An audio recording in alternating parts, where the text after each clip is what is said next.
Hello mga kahagod! And welcome to another educational video about scroll printing by Uniprint. Bagong lahat, maraming salamat sa lahat ng mga sumusubaybay at nagbigay ng oras sa panonood ng aming mga videos. At syempre, kung nagustuhan nyo ang aming mga videos, please subscribe our YouTube channel, Uniprint PH. At kung naghahanap ka naman ng mga scroll printing equipment, supplies, and consumables, check out our official Facebook page and our nearest branch to you. Please also visit our website www.uniprint.ph. For today's video, ituturo ko naman sa inyo kung paano ang tamang pag-a-apply ng photo emulsion.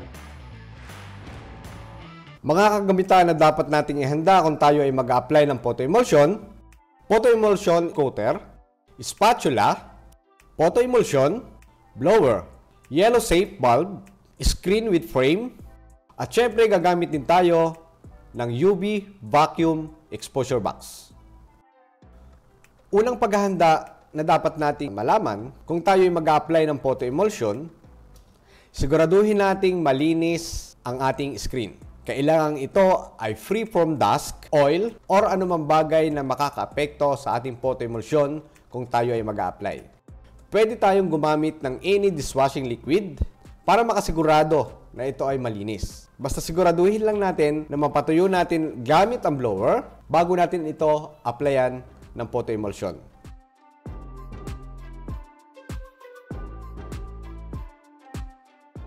Ang ating pong photo emulsion ay sensitive sa any source of light. So kailangan po nating gumamit ng yellow safe bulb na kung saan kahit na ma-expose sa ating yellow safe bulb, hindi ito makakaapekto sa ating photo emulsion. So siguraduhin po natin na ang gagamitin nating squeegee or scoop coater ay mas malaki kesa sa ating design. Tandaan, bago po natin gamitin ang ating photo emulsion, kailangang walang bubbles. Maglagay lang po tayo ng sapat na dami sa ating scoop coater na kinakailangan.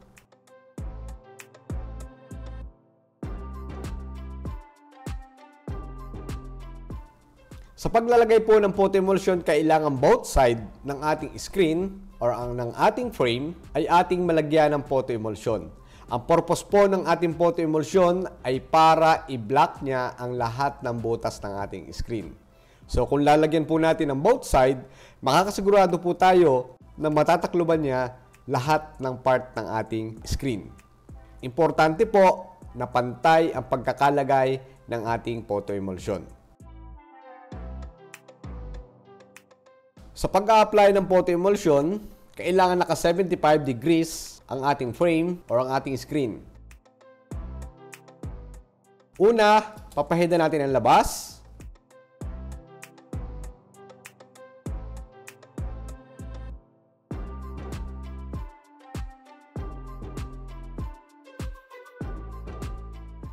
Pangalawa, yung loob.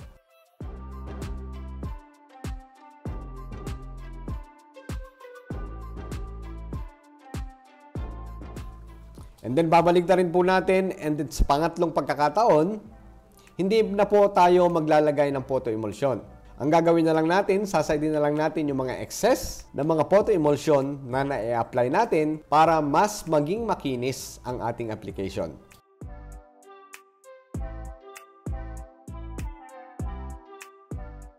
Una, sa labas, and last side is sa squeegee side. So after po tayo maglagay ng photo emulsion, pwede po nating ibalik yung mga natira nating photo emulsion sa ating scoop coater. Siguraduhin po natin na hindi natin kakamayin para hindi po makontaminate yung ating photo emulsion, dahilan para mag-expired agad ito. Takloban po natin ng mabuti bago po natin iwanan.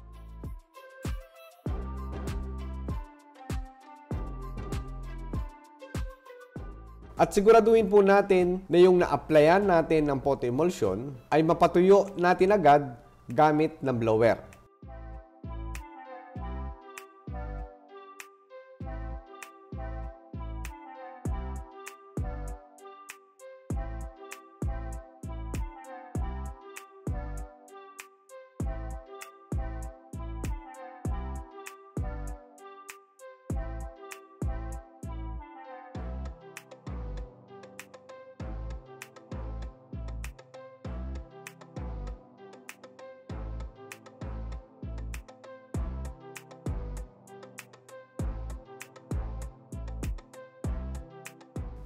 So after po natin mapatuyo, ipi-place na natin yung ating design sa ating mismong screen.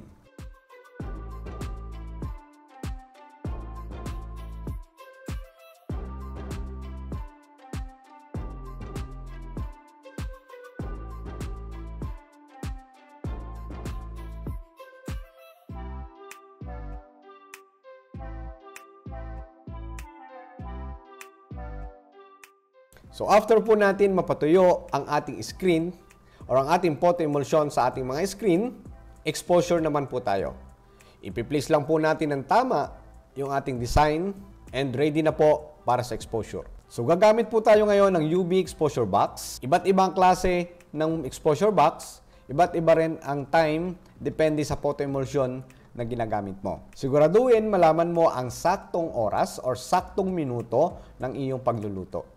I-start natin yung vacuum or yung paghigop sa ating screen para siguradong ma-flatten natin yung ating screen sa glass ng ating exposure box. And once na natapos na ito, meron tayong 45 seconds para sa pag-expose ng ating design.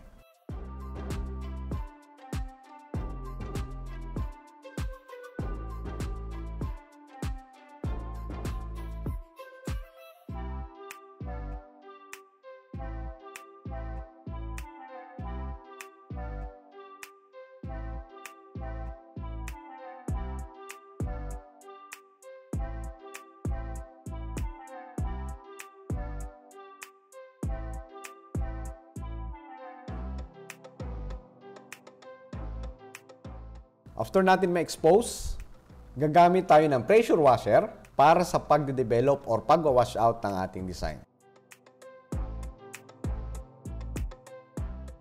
Ibabad lang po natin ng mga 30 seconds para lumambot, saka natin lalagyan ng kaunting pressure or ng pressure para ma-wash out ang design.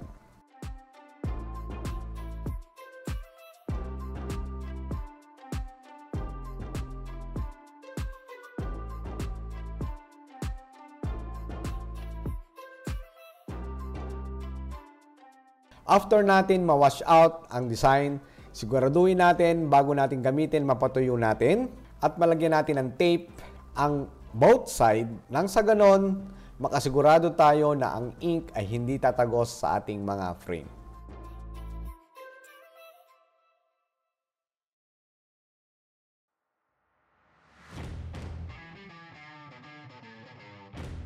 Sana po makatulong ang mga video na ito sa inyo. Lalo na sa mga beginner at gusto matuto or magsimula ng negosyong screen printing. Kung kayo po ay may mga katanungan, please leave your comment below. At syempre, sa mga naghahanap naman ng mga screen printing equipment, supplies, and consumables, you can directly message us in our Facebook page and also to our branches near you.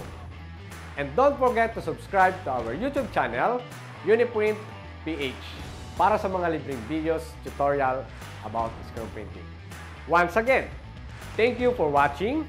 Ako po ang inyong Kuya Ude and see you again next time.